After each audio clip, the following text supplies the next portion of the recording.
Hey people, it's Nice talking. Now, I remember when I made a video about black inventors, it was quite popular, and they asked for some more. Now, I found this article today, so I thought I'll do it.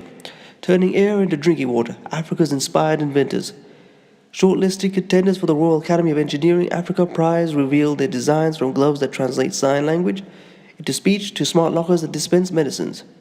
The Royal Academy of Engineering Africa Prize, now in its fifth year, has shortlisted 16 African inventors from 6 countries to receive funding, training, and mentoring for projects intended to revolutionize sectors from agriculture and science to women's health.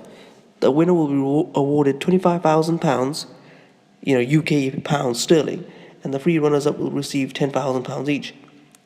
From smart gloves that turn sign language into audio speech to water harvesting systems that change air into drinking water, 5 inventors on course to transform the continent for the better spoke to The Guardian about their innovations. Roy Alela's 6-year-old niece was born deaf. She found it difficult to communicate with her family, none of whom knew sign language. So Alela, a 25-year-old Kenyan technology and evangelist who works for Intel and tutors data science at Oxford University, invented smart gloves that convert sign language movements into audio speech. The gloves named Sign 10 have flex sensors attached onto each finger. The sensors quantify the bend of the finger and process the letter being signed. The gloves are paired via Bluetooth to a mobile phone application that Elela also developed, which then vocalizes the letters. My niece wears the gloves, pairs them to her phone or mine, then starts signing, and I'm able to understand what she's saying, says Alela. Like all sign language users, she's very good at lip reading, so she doesn't need me to sign back. Alela piloted the gloves at a special needs school in rural Migori County, southwest Kenya, where feedback helped inform some of the most important aspects of the gloves, the speech of which the language is converted into audio. People speak at different speeds, and it's the same people who sign. Some are really fast, others are slow. So we integrated that into the mobile application so it's comfortable for anyone to use it. Users can also set the language, gender, and pitch of the vocalization through the app, with accuracy results averaging 93%, says Alela. Perhaps most importantly, the gloves can be packaged in any style the user wants, whether that's a princess glove or a Spider-Man one. He says it fires the stigma associated with being deaf and having a speech impediment. If the glove looks cool, every kid will want to know why you have them on. The gloves recently won the Hardware Trailblazer Award for the American Society of Mechanical Engineers. ASME and Anala is using the prize money to land more accurate vocal predictions. His goal is to place at least 2 pairs of gloves in every special needs school in Kenya, and believes they could be used to help the 34 million children worldwide who suffer disabling hearing loss. I was trying to imagine how my niece's life would be if she had the same opportunities as everyone else in education, employment, all aspects of life, says Alela. The general public in Kenya sorry, I'm a bit tired. In Kenya doesn't understand sign language, so when she goes out, she always needs a translator. Picture over the long term that dependency, how much that plagues or impairs her progress in life. When it affects you personally, you see how hard people have it in life. That's why I really strive to develop this project to completion. South Africa. Pele box smart lockers. When Neo Hutiri was diagnosed with tuberculosis in 2014, the South African engineer was forced to spend 3 hours every 2 weeks waiting at the local clinic just to collect his medication. Queuing alongside patients requiring chronic therapy for health issues ranging from cancer to AIDS, Utiri wondered how he could apply technology to the problem and ease the burden for South Africa's overrun public hospitals. We have the biggest antiretroviral ARV therapy program in the world. Over 4.6 million patients receive ARVs, and with chronic therapy treatments like this, you have to visit the facility every month to receive medication. It dawned on me that patients are spending a lot of time, 4.3 million hours in total every month, just waiting in queues. So my initial hypothesis was to take patients' waiting time from 3 hours to under 2 minutes. Hutiri's first move was to automate the filing system as much as possible by designing the Pele box. Pele for fast in Setswana, a smart locker that acts as a self-service kiosk. The locker is stocked by health workers who scan a patient's medication into a specialized cubicle. The number of the locker and one-time PIN are sent directly to the patient's mobile phone, with the PIN allowing the user to open the locker.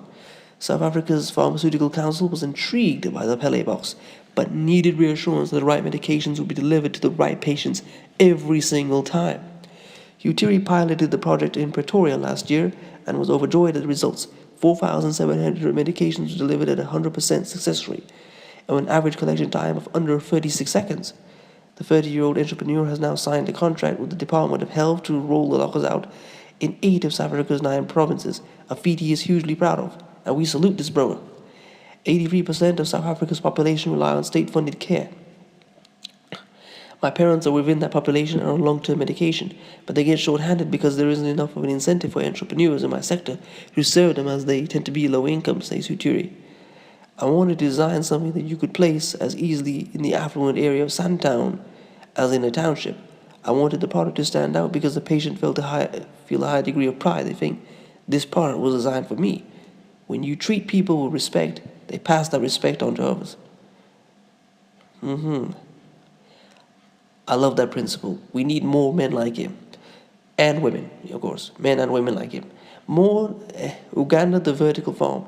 More than 2/3 of Uganda's population engages in farming, but rapid population growth in the capital, Kampala, means that not everyone who would like to grow their own fruit and veg has the space or land to do so.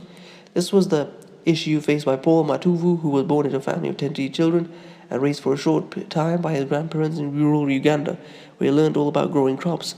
After returning to Kampala as a cashed-up university student, he began looking for space-saving ways to grow his own food.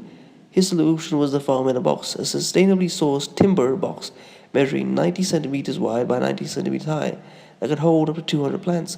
The farms currently retail at 300,000 shillings, 64 pounds, a high price for the average Ugandan, says Matuvu, but as the box produces food worth 1.29 million shillings, 275 pounds every year, costs can be quickly recouped.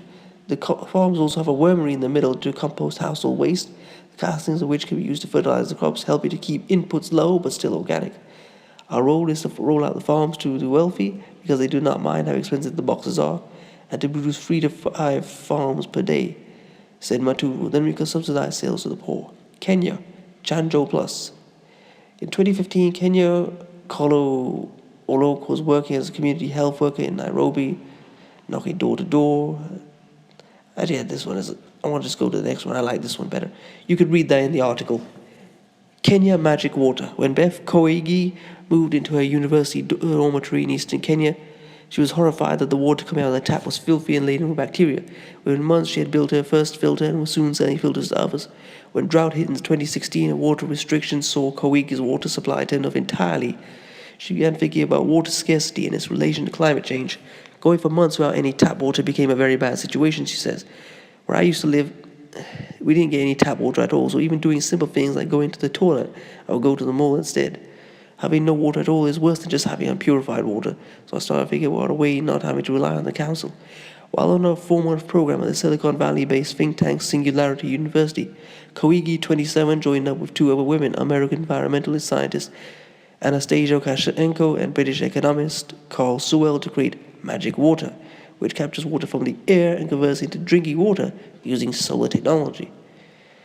The device, which won the first prize this year at the EDF Africa Awards, could provide a solution for the 1.8 billion people predicted to have a shortage of water by 2025, according to the UN, says Kashenko. There is an interesting relationship between climate change and the water in the atmosphere. There's 6 times more water in the air than in all the rivers in the world.